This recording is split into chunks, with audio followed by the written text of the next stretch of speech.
with the governor, and now we're going back to Sean Claiborne. Sean, VP of WinTrust Investments, and serves as a financial advisor located in Lansing, Illinois, at the First National Bank of Illinois. And Sean, thank you so much for being with us. We My appreciate it. pleasure. Good. We are always pleased to have you. America's Heroes Group Roundtable, financially speaking, with Sean. That's what we have relative to him. He knows all about the money. All about the money. So, another $484 billion, Sean. Now what? Tell us what's happening. So basically, that's going to basically be added to the package of the Coronavirus Aid, Relief, and Economic Security Act, or the CARES Act, that the president originally signed on March 27th. So 25 billion of that is going towards testing, which is much overdue, much needed. Possibly, maybe they could even spend a little bit more on that compared to everything else that's going on in the world today. Mm-hmm. $60 billion towards helping community banks and small lenders. You had $60 billion going towards emergency disaster relief, about $75 billion for hospitals. But what most people are talking about right now is the $310 billion that's being added to the payroll protection program. So that's going to be up and running again on Monday. So a lot of small businesses are eager to try to get loans to help finance their payrolls for the next 2 months. However, the money, once it hit the banks, dried up quickly. That money was actually expired within 13 days. The $349 billion was originally allocated last time around. After just 13 days, it was all dried up and all gone. So a lot of businesses were basically very worried and very concerned, and for very good reason, because you have 1.6 million businesses that actually were able to get loans, but you got about 30 million businesses across the country that may need to be serviced. So that's where the discrepancy came into play. So we expect this second round of funding to go just as quickly, if not faster, than the first. So if you have the loans already in the pipeline with your bank, community bank, or with your large lender, you want to follow up with your lenders and see where you're at in the process. Because that, like I said, some banks aren't even opening up their portals as far as getting online applications because the money's already, so much demand for these loans. A lot of it's already dried up just that quickly. So where's this money going? Where is it going, Sean? So basically what they're doing is it's going to small businesses. So the SBA defines a small business as any kind of business that has less than 500 employees. So that can be, now the thing about the particular loan that's very critical is that it could be forgiven if it's used for certain conditions. So the purpose of the loan is to cover the cost of retaining or rehiring employees.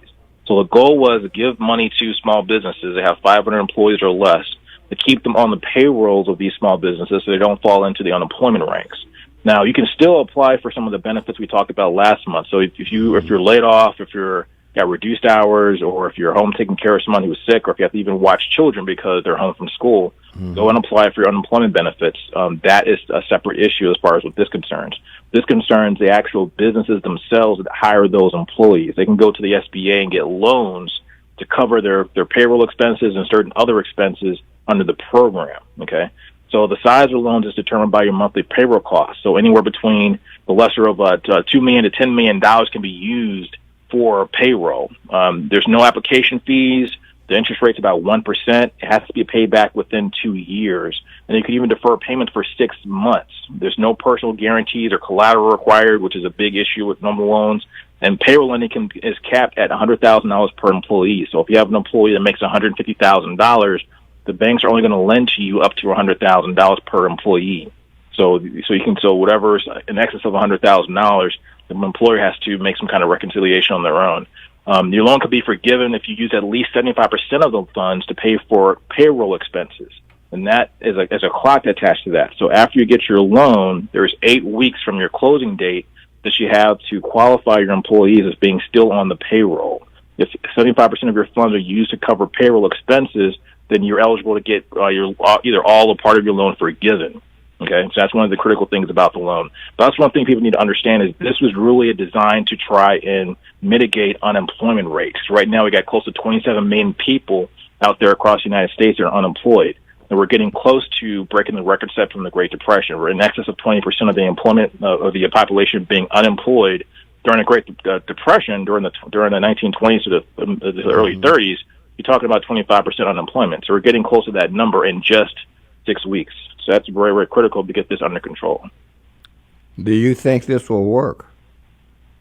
It's helpful. It's definitely a mitigation tool. I think it's something that will help mitigate a lot of the problems. The big concern is that people have is that the forgiveness piece of the loan is very, very critical. I'm very thankful that they actually thought about that. And that's one of the things that we were talking about within the banking community, is that the fact that having a part of that loan or having some kind of provision in the loan where these loans are forgivable makes a big difference. Because one thing the businesses have to be careful about, especially in a downturn, when you're not selling products, you're not moving services, is getting into too much debt. So if you get into too much debt and all of a sudden things do come back to normal, what are going to be the terms and conditions for you having to repay that debt?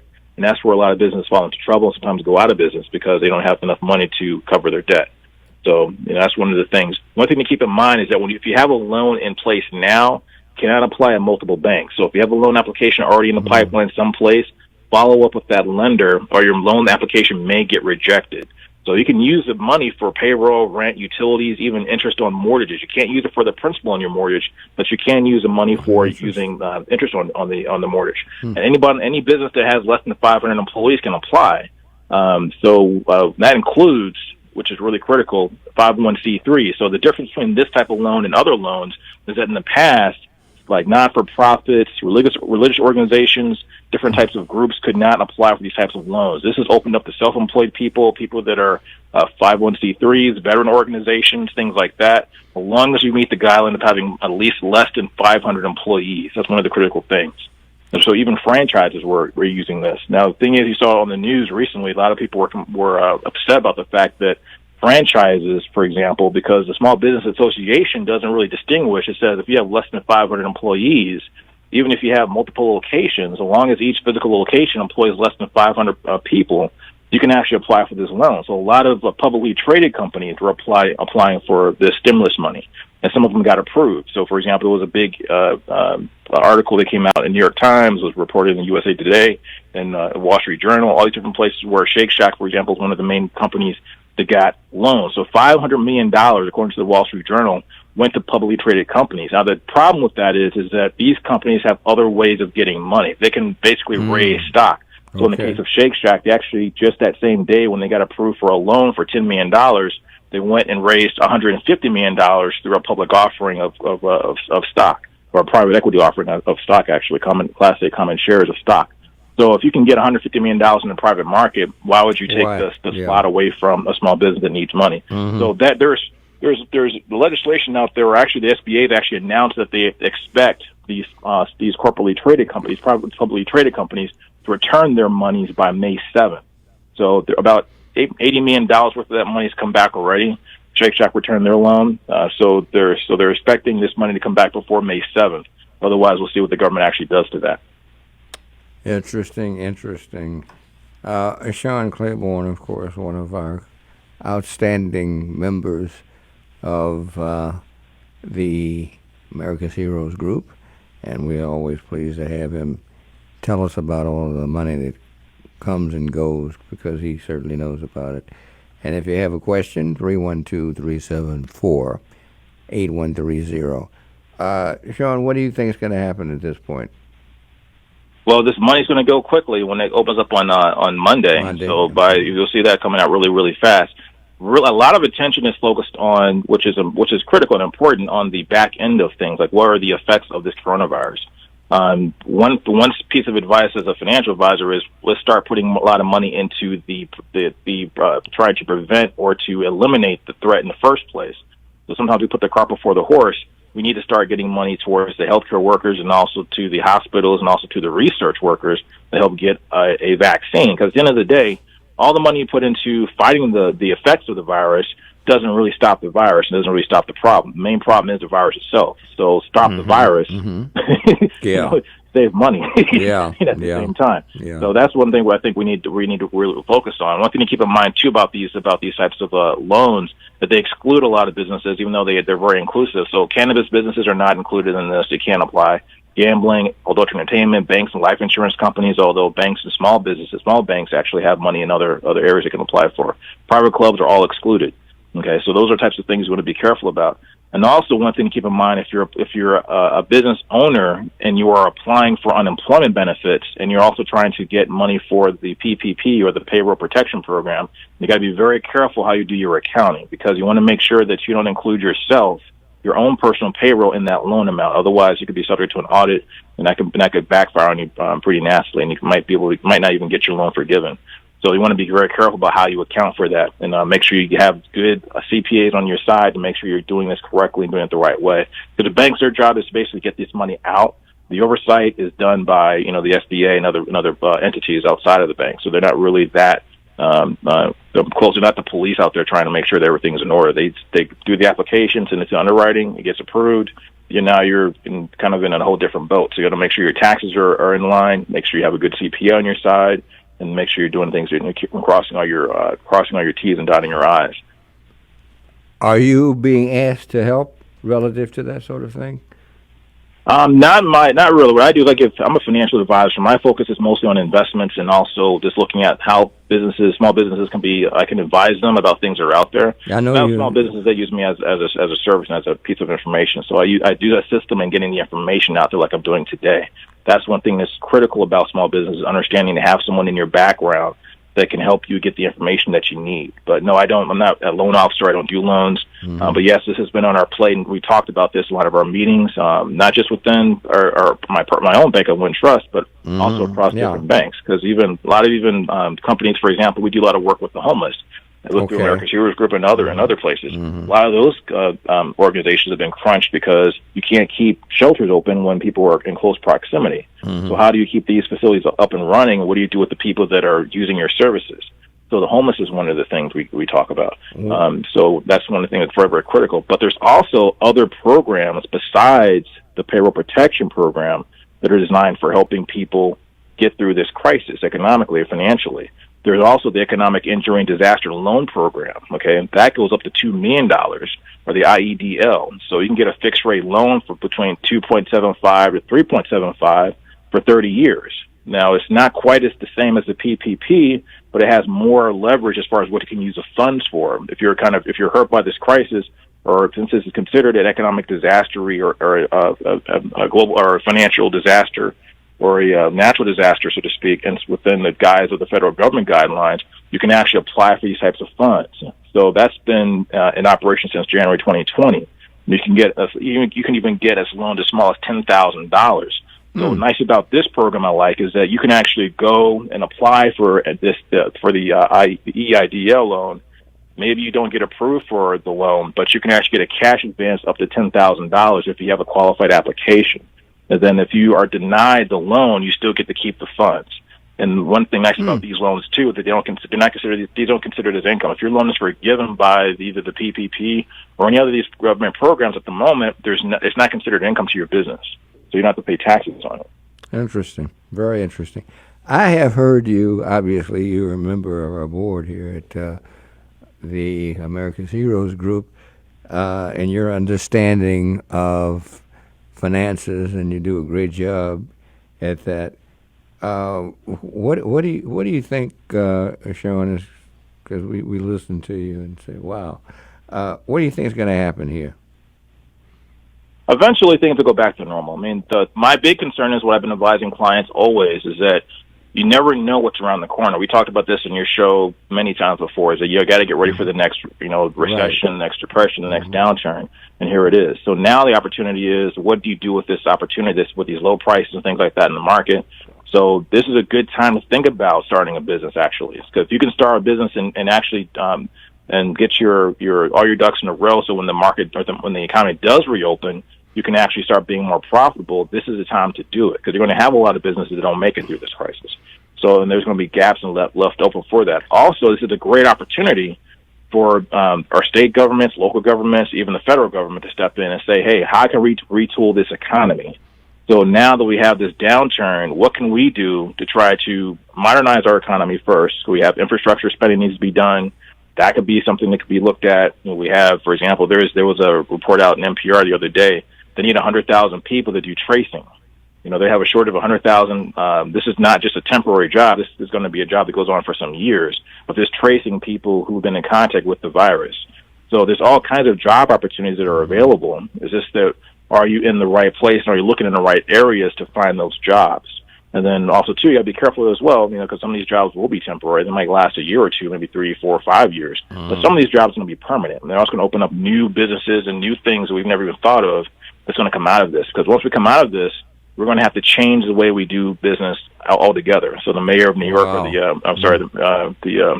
actually the governor of California came out and mentioned that you go out to go to a restaurant. It's not going to be uncommon maybe for your menu to be disposable or to talk to a waiter that has a mask and gloves on.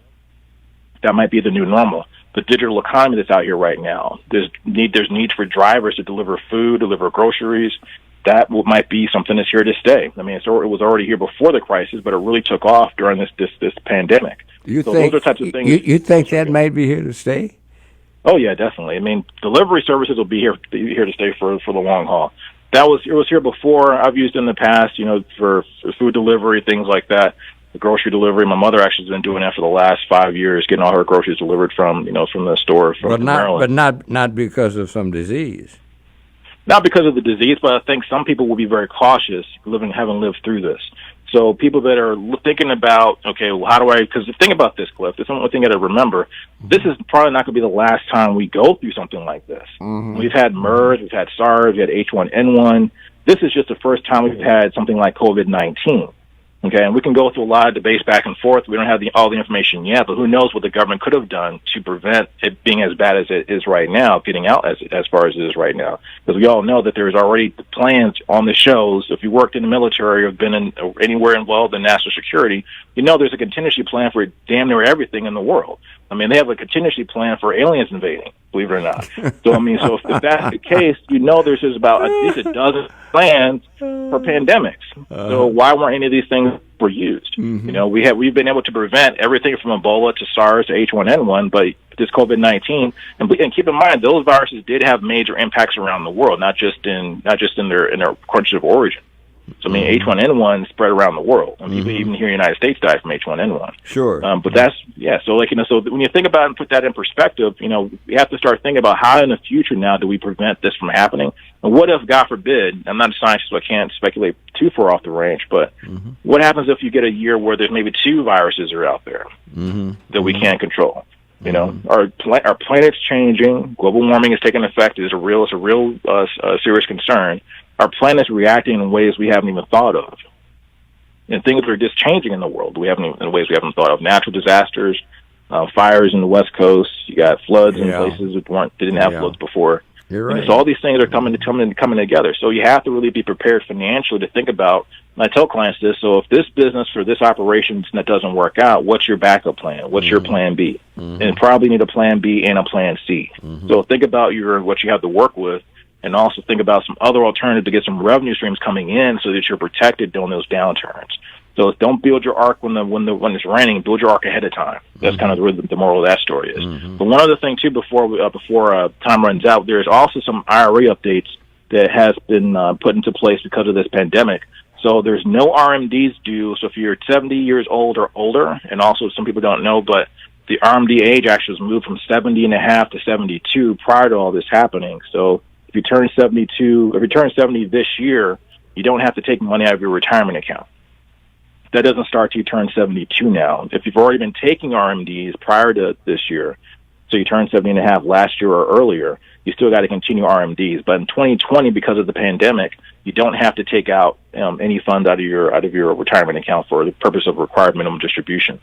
Then also, if you took money out already because you didn't plan on this happening, maybe in January, if you did your withdrawal within 60 days, you can put that money back. You can roll it over into another IRA as long as it wasn't an inherited IRA. So if it was a non-inherited IRA, something that you work for, your 401k plan, your IRA you set up at the bank yourself, you can cancel, so to speak, or roll over your RMD as long as if it was done within the last 60 days.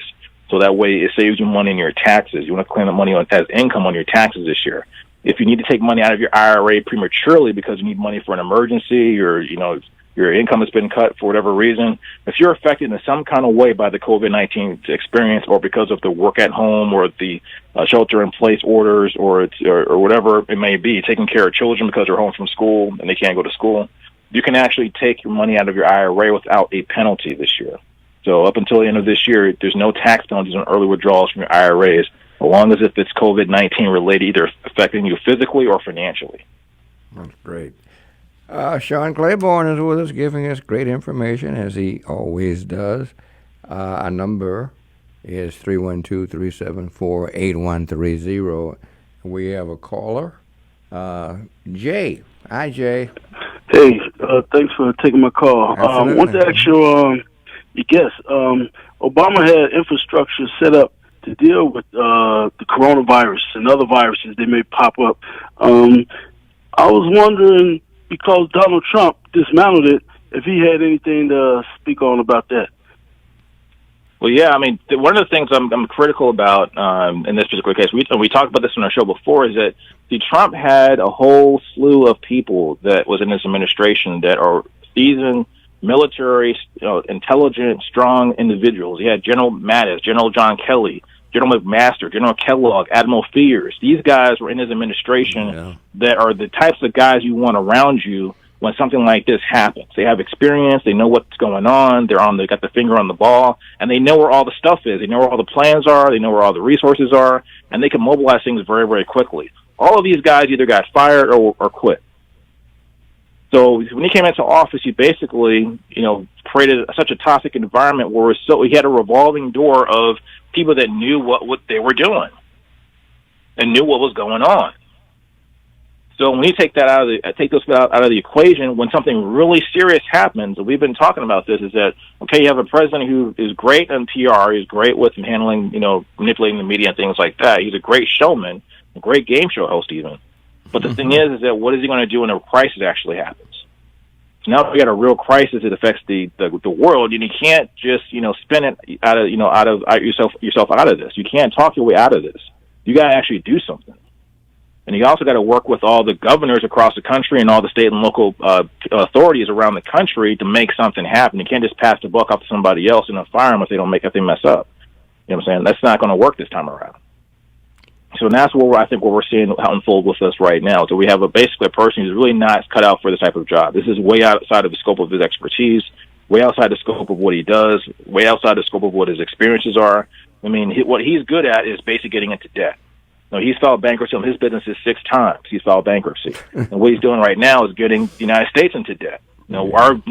Basically, we've borrowed over $3 trillion to try to cover this pandemic. But I still yet to see, like I mentioned before, is the focus is on the after effect of what's happening. But what about focusing on monies into trying to stop the problem? So do you put buckets under the water when the roof is leaking? You just keep putting more buckets out, or do you say, "Oh no, let's get on the roof and fix the leak"? Yeah. Interesting. You're really on point. Well, you always are, Sean. That's what you do. So, give us a close. But one thing is, I want to say, everybody be safe. Make sure you wear your mask, like before. It's so important for us to chip in and try to work together. One thing in the military we learn is working as part of a team, and there's no more a critical time than this time to work together as a team with everybody, people that you like and don't like. You got to go out there and basically do what you need to do your part. Wear your gloves. I've been seeing people throw their gloves out in the street when they get out of their cars and then throw trash around. This is also a test to how we behave as regular individuals and U.S. citizens. Clean up your mess. Don't litter outside in the street. Take your stuff, wash your hands, put masks on, not just for yourself, but for other people. Because if you get sick and you're not wearing the proper protection, you can infect somebody else. And that could be somebody's life you're talking about. So be a little more cautious and be more mindful of what's going on around you, but also be more mindful and more considerate of people around you so we don't get this thing out of control. Sean, you're great. I want to thank you so much. And, of course, you're being a member of America's Heroes Group. Roundtable Panelist. Yes, right. Roundtable Panelist. The one and only. Financially speaking with Mr. Sean Claiborne. Thank you, Sean. You're great. Appreciate you. My pleasure. All right, sir. Thanks, Sean. Yep.